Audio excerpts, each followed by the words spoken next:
Good morning, students. Okay, so today we are going to explain you chapter number 3, that is cultural heritage of India, sculpture and architecture. Now I give you some information about this chapter 3.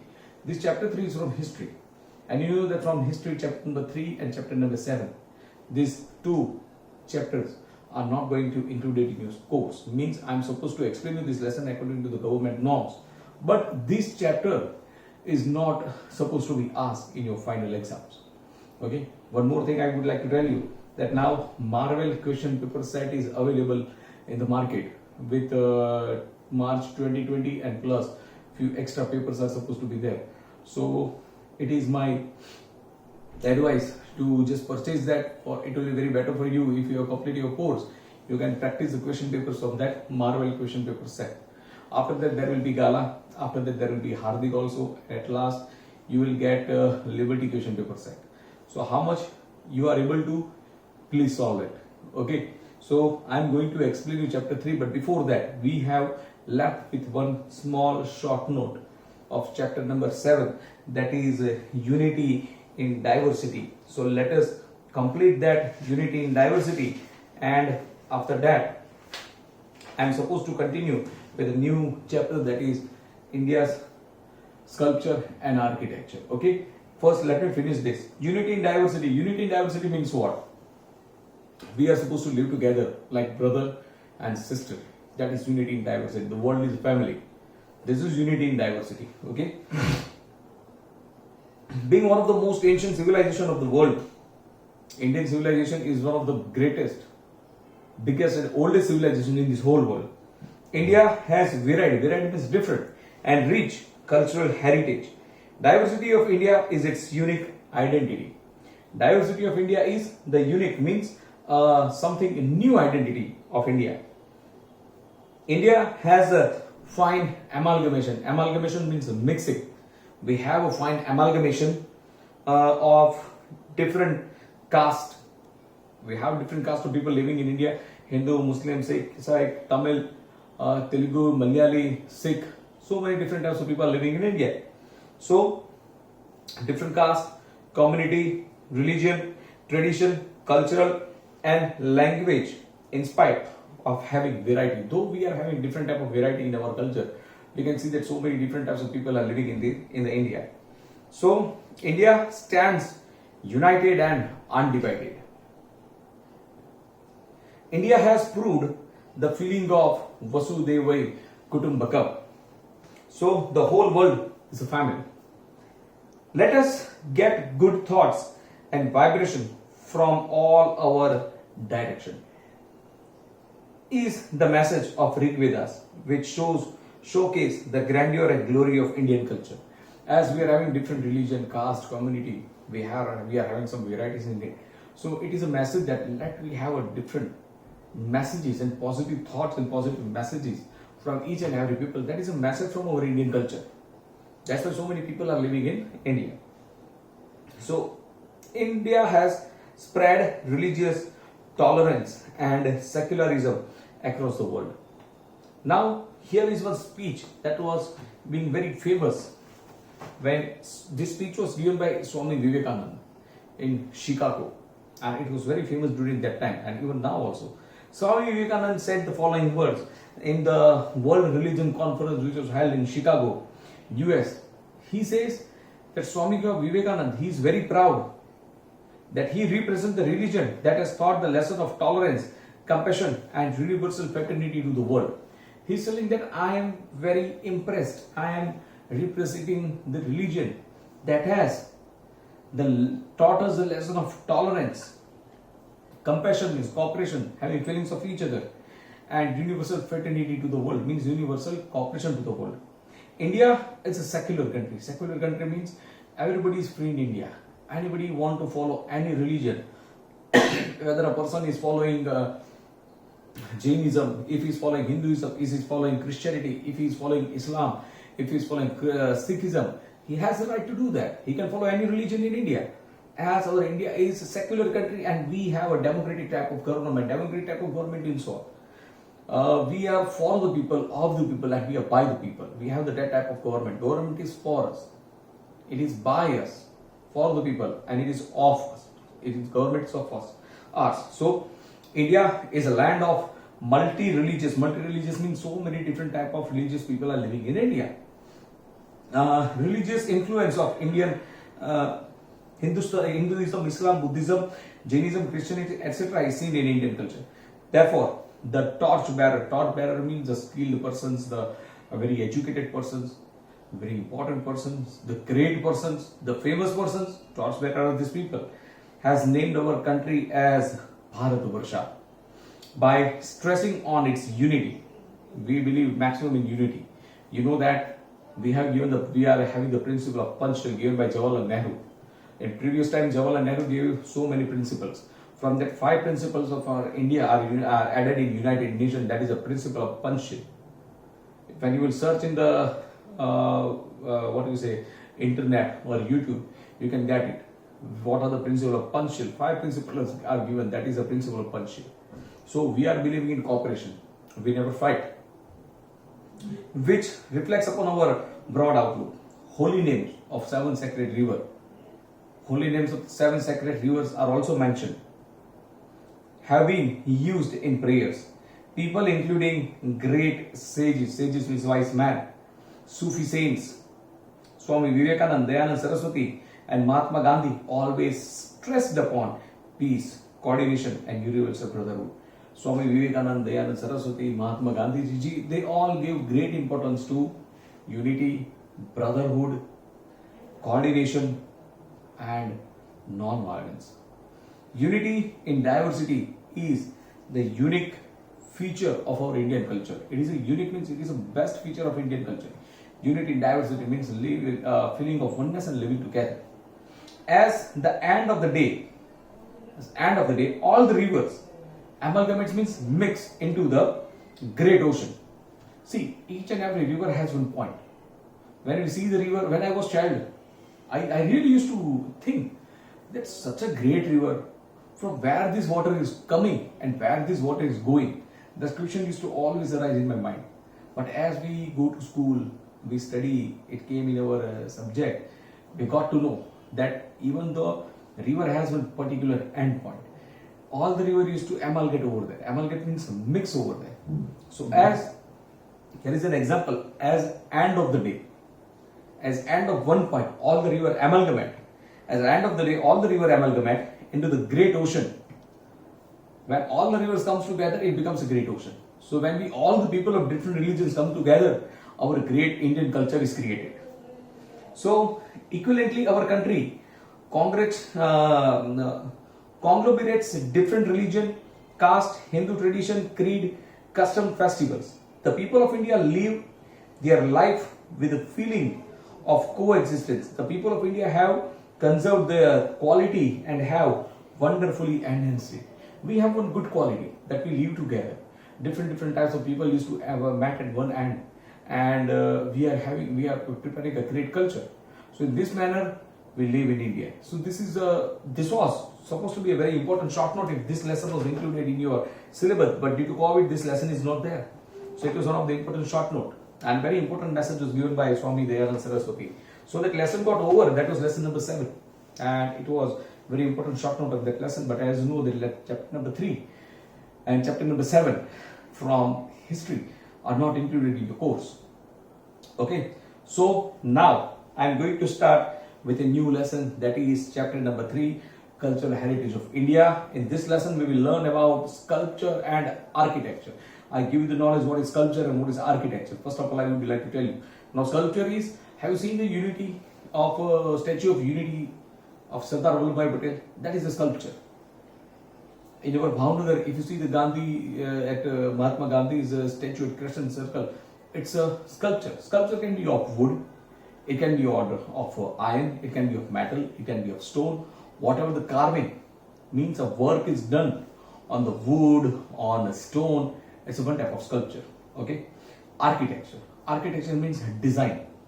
How the house is created. Sometimes we look at the beautiful bungalows. We see the design. We see the way the bedroom is made. We see the way the hall is made. The way the furniture is designed. This all is architecture. So let's continue with the lesson. India is world famous for its rich cultural heritage. It is very famous for its heritage.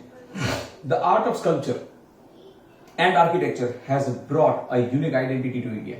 Town planning of Indus culture of ancient India was greater than comparatively town planning of the world, and it is very remarkable. Sculpture means to carve our feelings on stone, wood, or metal with hammer and chisel. That is a sculpture. See, when you do the drawing, how we do the drawing? We are having one picture in our thought, we are having one feelings in our heart, and we put that feelings on the paper. That becomes a drawing, that becomes the art. In the same manner, what is sculpture? The thing is running in your mind.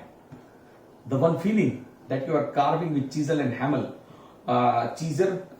hammer and chisel on stone, wood, metal. That is a sculpture. Now, sculpture, the art of shaping. See, this is the definition. It can be asked for 1 mark. But as you know, this lesson is not going to be asking you this COVID-19. So, the art of shaping figures of design with facial expressions in a round or in relief, professionally performed by a sculptor with the help of a chisel and hammer, is known as sculpture. Now let us understand what is architecture. Simple meaning of architecture means art of construction, the way you construct your house, a beautiful house.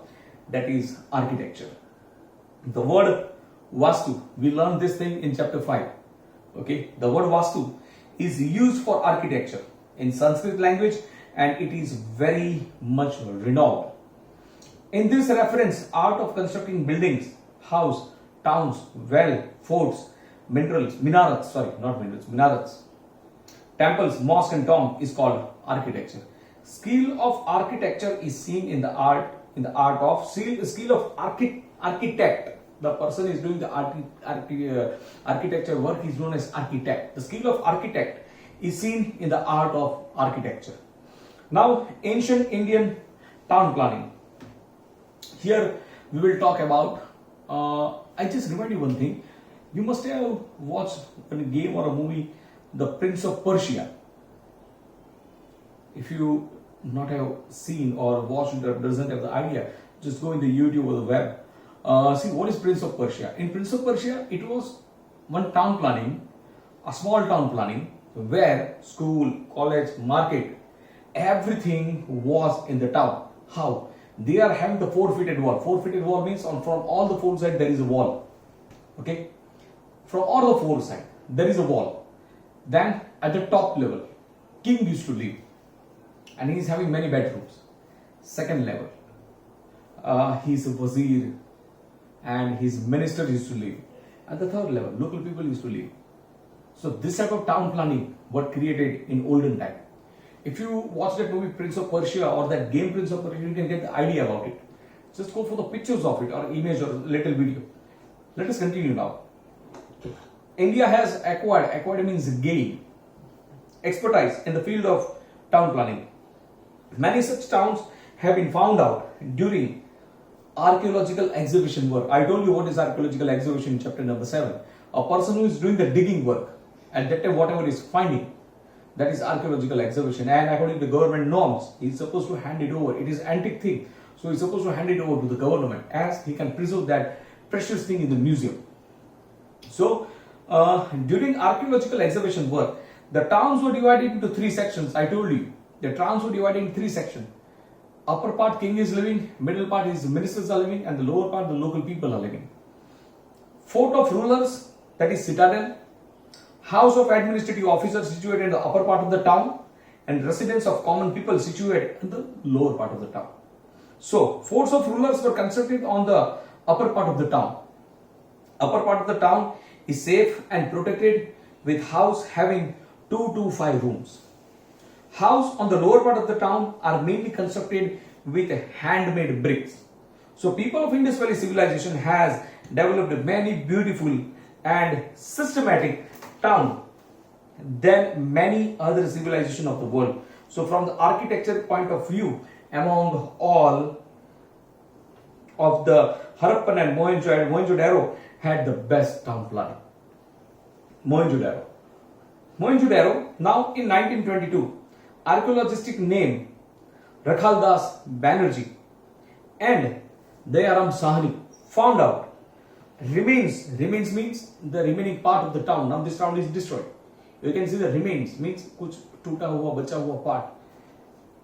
Huge town planning during excavation. Excavation means digging work, which was being carried out under the guidance of Sir John Marshall and Colonel Mackey in Larkhan district, which is now in Pakistan. First of all, it was a part of India. Now it is in Pakistan. So Larkhan district is in Pakistan. Of Mohenjo-daro. Mohenjo-daro means the heap of deads. The heap of dead. That is Mohenjo-daro. The meaning of Mohenjo-daro is. Now in Mohenjo-daro, see, this whole is a short note. Mohenjo-daro. Okay. For example, it was supposed to be asked, write a short note on Mohenjo-daro. You are supposed to write all the 5 points. The first thing I explain you is construction of town, that is municipal composition, how this town was created. From the point of view of town planning, Mohenjo-daro is the best town planning.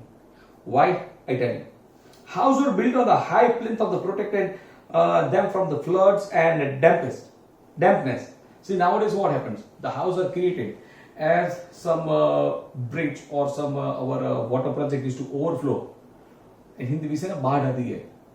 So if there is a river flood, whole village is drowned in that. But in olden time, when there was no technology, people were not having that knowledge. They were having only knowledge how to build the best thing. They were supposed to build in such a manner that even though there is a huge flood, it doesn't affect that. So houses of the rich people were double-stored, having 5 to 7 rooms, whereas the houses of the poor people were single-stored, having 2 to 3 rooms. So the town was fortified. Fortified means covered on all 4 sides from the wall. There is a fortified walls. The town was fortified. The main entrance of the house opened on the side of the lanes and not on the main roads. Nowadays what we have, if we are having our own bungalow, we open the gate, it is on the road. In olden time it was not like that. The main door was supposed to face to lawn and garden. On the back side, remains of the storehouse, kitchen and bathroom were found in every house. There was a proper arrangement of doors and windows to keep the house airy and ventilated. Nowadays we want that our house to be closed. But in those days, they were a nature lover. So they want the house to be, in such a manner that a fresh air is to come in the house from each and every corner of the house. So this we talked about construction. That was Mohenjo-daro, we said we known as best construction. Now we'll talk about the road. The road was constructed in such a way that suppose 2 huge vehicles are coming in front of each other, easily they can pass. And these days, what we have? We have the one way. We can go just one way and we cannot come back. This is the rule. And in older days, 2 vehicles can pass from one road. Means this type of arrangement were made. And road were constructed in such a manner. If little air used to come with the pressure, it can clean the whole road. Yes. So roads are the main features of the town planning. The roads were 9.75 meter wide.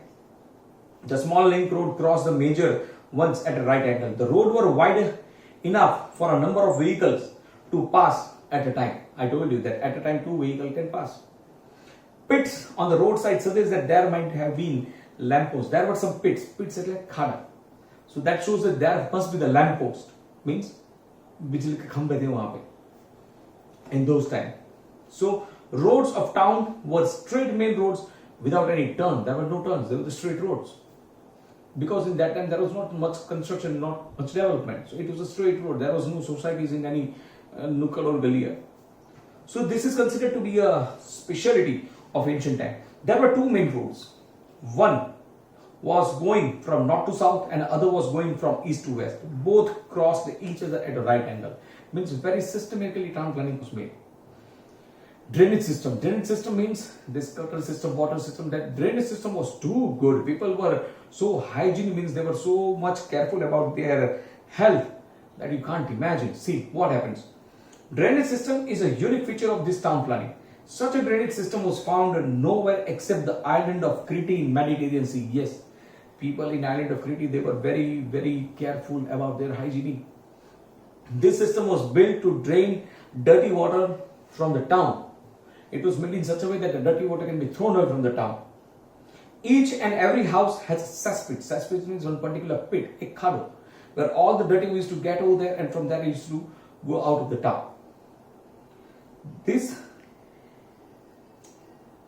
This planned, systematic and efficient drainage system clearly proves that they were very careful about their health and hygiene.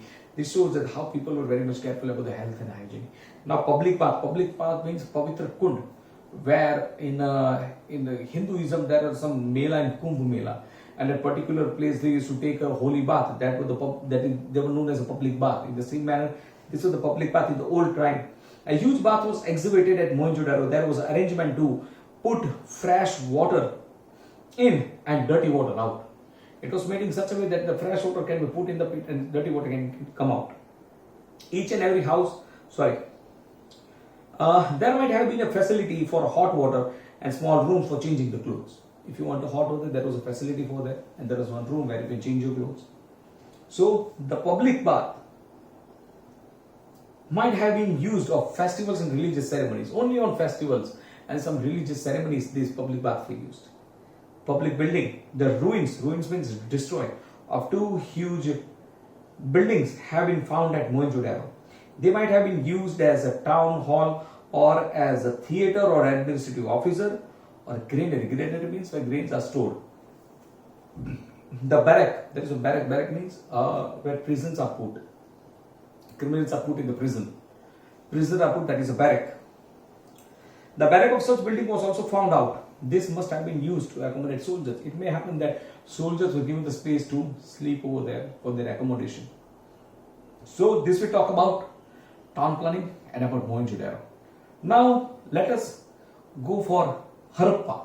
Now in 1921, under the leadership of Sir John Marshall and Colonel Mackay, Dayaram Sahni discovered a very ancient remain of Indus Valley civilization from Montgomery in Punjab district near Harappa. The remains of Indus Valley civilization was found from Rapar in Himalayan region, Alambirpur at Meerut in UP, Kalibangan in Rajasthan, Lothal at Dholka in Gujarat, Deshalpur, Shikarpur in Kutch, Dholavira, Rangpur near Limdi in Saurashtra, Srinathgarh, that is Rosari, near Gondal, Kuntasi, near Morbi and Somnath, etc. The region of Sapta Sindhu river is a region of our Indian culture. The culture which developed here is known as Indus Valley civilization. It remains were found first of all from Harappa. That is why it is known as Harappan civilization. The remains means some parts were found from the Harappa. So it is known as Harappan civilization. Copper and stone weapons and many other things were found from this region. That is why it is also known as Copper Stone Age. Town planning of Harappan civilization was very systematic. Its granaries and forts were remarkable. People of that age were fond of wearing ornaments and such remains have been found. Dholavira. Now, in this topic, these are two huge lessons. I would like to just stop over here. Okay, so I explained you till Harappa civilization. Now in the next session, will continue for Dholavira, will continue for Lothal, Mauryan art. Okay, Lothal is very interesting. Before completing Dholavira, I would like to tell you about the Lothal. Now see what is Lothal. When you go from Bhavnagar to Ahmedabad on the right hand side, you can see that there is a board towards the Lothal. It is a very worth seeing place. See, Lothal is situated in the Dholka Taluka of Ahmedabad. And district Dholka is a place between two rivers, Bhogao and Sabarmati. You can see the picture of Lothal. It is thousands of years old. It is 18 kilometers from the Bay of Khamba. From where 3 layers of human habitat were found. A huge dockyard. Dockyard means a place where the work of ship is done. Dockyard was constructed to facilitate ships in the time of high tides and lower eastern part of the town.